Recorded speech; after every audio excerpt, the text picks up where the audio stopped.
Hello students, आज जो हम टॉपिक पढ़ना चाह रहे हैं वो है टाइप्स ऑफ कैंसर। सबसे पहले आता है कार्सिनोमा। कार्सिनोमा का ओरिजिन होता है ये एपिथेलियल सेल्स, मतलब सेल लाइनिंग जैसे स्किन या इंटरनल ऑर्गन्स के लाइनिंग में जहाँ पे एपिथेलियल्स वहाँ के कैंसर्स को कॉज करता है।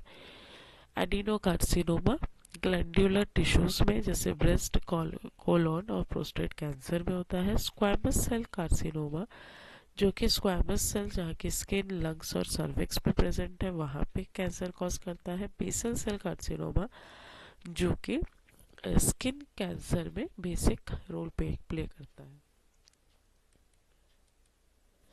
सार्कोमा जो होता है वो कनेक्टिव टिश्यूज के कार्सिनोमा को या कैंसर्स को बोलते हैं, जैसे ऑस्टियोसार्कोमा बोन कैंसर है, कॉन्ड्रोसार्कोमा कार्टिलेज कैंसर है, लिपोसार्कोमा फैट टिश्यू कैंसर है, लियोमाइकोसार्कोमा स्मूथ मसल्स कैंसर है। ये सारे जो वर्ड्स हैं ये आपके एमसीक्यूज में पूछे जा सकते हैं, या जहाँ पे भी आप कॉम्पिटिटिव एग्जाम्स जो भी आप फाइट करते हैं उस पर ये सारे क्वेश्चंस टर्मिनोलॉजीज पूछे जाते हैं, इसलिए आपको ये टर्मिनोलॉजीज बहुत अच्छे से याद करने होंगे। सार्कोमा के बाद हम पढ़ते हैं ल्यूकेमिया।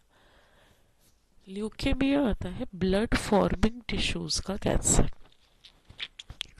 जिसमें एबनॉर्मल प्रोडक्शन होता है डब्ल्यूबीसी का, आरबीसी कम होने लगता है। इसमें आता है acute lymphoblastic leukaemia, acute myeloid leukaemia, chronic lymphocytic leukaemia और क्रोनिक माइलॉइड ल्यूकेमिया। लिम्फोसाइटिक और माइलॉइड ये दो तरह की वेराइटी ऑफ सेल्स है जो कि हम इम्यून सिस्टम में बात करते हैं। तो उन सेल्स में कैंसर जब कॉज होता है तो ये इस तरह से रिएक्शंस दिखाता है। नेक्स्ट आता है लिम्फोमा। लिम्फोमा होता है लिम्फैटिक सिस्टम के कैंसर्स, इसमें लिम्फ नोड, स्प्लीन, थाइमस और बोन मैरो ये सारे इफेक्टेड हो सकते हैं। पहला टाइप्स है हॉटकिन लिम्फोमा जो कि रीड स्टेनबर्ग सेल्स में देखा जाता है। नॉन हॉटकिन लिम्फोमा ये लिम्फैटिक कैंसर से वाइट ग्रुप्स में देखा जाता है। माइलोमा प्लाज्मा सेल्स जो कि बोन मैरो में होता है उसमें कैंसरस एक्टिविटीज, इसमें एबनॉर्मल एंटीबॉडी प्रोडक्शन स्टार्ट होता है। माइलानोमा पहला वाला है माइलोमा और नेक्स्ट है मेलानोनोमा। ये ओरिजिन करता है जहाँ पे हम मेलानोसाइट्स की बात करते हैं जो कि हमारे बॉडी का पिगमेंट प्रोड्यूसिंग सेल है। तो पिगमेंट प्रोड्यूसिंग है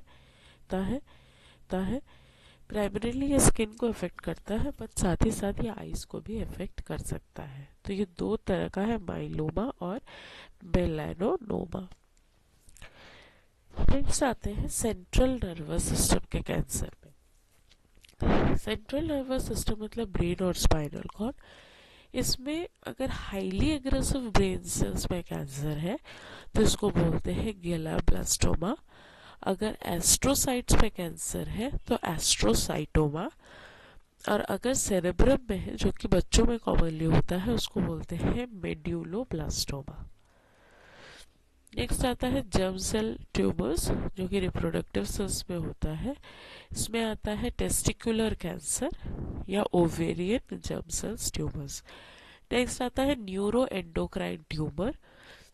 इसमें इसमें जो ब्लड स्ट्रीम्स होता है उसमें कैंसर का मतलब रिलीज जब होता है तो वो ब्लड स्ट्रीम में रिलीज करता है, और क्योंकि ब्लड फ्लो पूरे बॉडी में रहता है तो पूरे बॉडी में स्प्रेड हो जाता है। कार्सिनॉइड ट्यूमर जो कि स्लो ग्रोइंग है, और फेक्रोमाइकोसाइटोमा ये एड्रिनल ग्लैंड्स का ट्यूमर है। नेक्स्ट है ब्लास्टोमा जो कि एम्ब्रियोनिक टिश्यूज में होता है, ये कॉमनली चिल्ड्रंस में देखा जाता है। रेटिनोब्लास्टोमा आई कैंसर चिल्ड्रन में होता है। न्यूरोब्लास्टोमा इमैच्योर नर्व सेल का कैंसर है। हेपेटोब्लास्टोमा लिवर का कैंसर है। अदर कैंसर टाइप्स में अगर हम बात करें तो सॉफ्ट टिश्यू कार्सिनोमा जो कि फाइब्रोसार्कोमा और एंजियोसार्कोमा के नाम से जाना जाता है। मीसोलिथियोलियोमा ये दिखता है जब आप मैक्सिममली एस्बेस्टॉस से एक्सपोज्ड होते हो, तो ये आता है मीसोलिथियोलमा। कापोसी सार्कोमा, जब इन्फेक्शन होता है, आपका इम्यून सिस्टम में डिफिशियंसी डिजीजेस दिखने लगता है, ह्यूज नंबर ऑफ इन्फेक्शंस या मल्टीपल इन्फेक्शन होता है, तो उसको हम बोलते हैं कापोसी सार्कोमा। बिहेवियर के बेसिस पे अगर हम क्लासिफिकेशन देखें तो उसमें दो तरह का होता है, एक है बेनाइन और एक है मैलिग्नेंट। ये जो स्टूडेंट्स लेवल, स्कूल के लेवल से आप पढ़ते आ रहे हैं, बेनाइन ट्यूमर जो कि नॉन कैंसरस होता है, ये स्प्रेड नहीं करता है, और मैलिग्नेंट ट्यूमर जो है वो कैंसरस है, वो एक जगह होने पे वो मूव करके मेटास्टेसाइज करके दूसरे जगह पे इजीली पहुंच सकता है।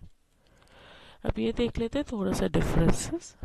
कैंसर सेल्स जो होता है उसकी शेप इरेगुलर होता है, न्यूक्लियस लार्ज होता है, डार्कर होता है, जबकि नॉर्मल सेल में प्रोपोर्शनेट साइज होता है। ग्रोथ अगर देखेंगे तो cancerous cells out of growth है और नॉर्मल सेल्स में सिस्टमैटिक ग्रोथ होता है। मैच्योरेशन इसमें इमैच्योर होता है, ये कभी भी मैच्योर नहीं होता है। और डेथ जो है नॉर्मल सेल्स में एपोप्टोसिस के थ्रू होता है, कैंसरस सेल्स आपको पता है कि ये इमोर्टल है, कभी भी एक्सपायर नहीं होता है। कम्युनिकेशन, ये कम्युनिकेट नहीं करता है, इसकी विजिबिलिटी जो है वो इम्यून सिस्टम को ये इनविजिबल होता है, इसीलिए कभी भी इसको ये मार नहीं पाता है। ब्लड सप्लाई में ट्यूमर एंजियोजेनेसिस कर लेता है, जहाँ पे भी वो ट्यूमरस ग्रोथ करता है, ब्लड वेसल्स का जनरेशन भी कर लेता है। इसको ऑक्सीजन की कमी होती है, इसको ऑक्सीजन ज़्यादा की ज़रूरत पड़ती ही नहीं है, और ग्लूकोज में इसको बहुत ज़्यादा ग्लूकोज वो यूजुअली यूज़ कर लेता है। इसीलिए हम बोलते हैं कि फिट रहने के लिए आपके बॉडी में ऑक्सीजन का लेवल ज़्यादा होना चाहिए और साथ ही साथ ग्लूकोज का लेवल कम होना चाहिए। एनर्जी एफिशिएंसी 5% है, बहुत कम होता है, और अमाउंट ऑफ एटीपी जो है 2 यूनिट्स ऑफ एटीपी वो प्रोड्यूस करता है, जबकि हमारे बॉडी में 36 units of ATP normal sales produce करते हैं। सेल एनवायरनमेंट एसिडिक होना चाहिए और नॉर्मल सेल अल्कलाइन होता है, इसीलिए आपको बोला जाता है कि आप एसिडिक फूड या एसिडिक डाइट छोड़ के आप अल्कलाइन वाटर या अल्कलाइन डाइट पे आई। बॉन्डिंग में आपको अल्कलाइन सब्सटेंसेस अगर आप इंक्रीज कर रहे हैं डेली रूटीन पे, तो आपके नॉर्मल सेल्स हेल्दी रहते हैं। अगर वो एसिडिक पे कन्वर्ट होने लगता है तो कैंसरस सेल एक्टिवेट होना स्टार्ट हो जाता है। कैंसर सेल्स को नॉर्मल केसेस में ग्लूकोज की ज़्यादा ज़रूरत होती है, न्यूट्रिएंट प्रेफरेंस उसका ग्लूकोज होता है, जबकि नॉर्मल सेल्स फैट, कीटोन या ग्लूकोज पे डिपेंड करता है। तो ये कुछ डिफरेंसेस है नॉर्मल सेल्स और कैंसर सेल्स।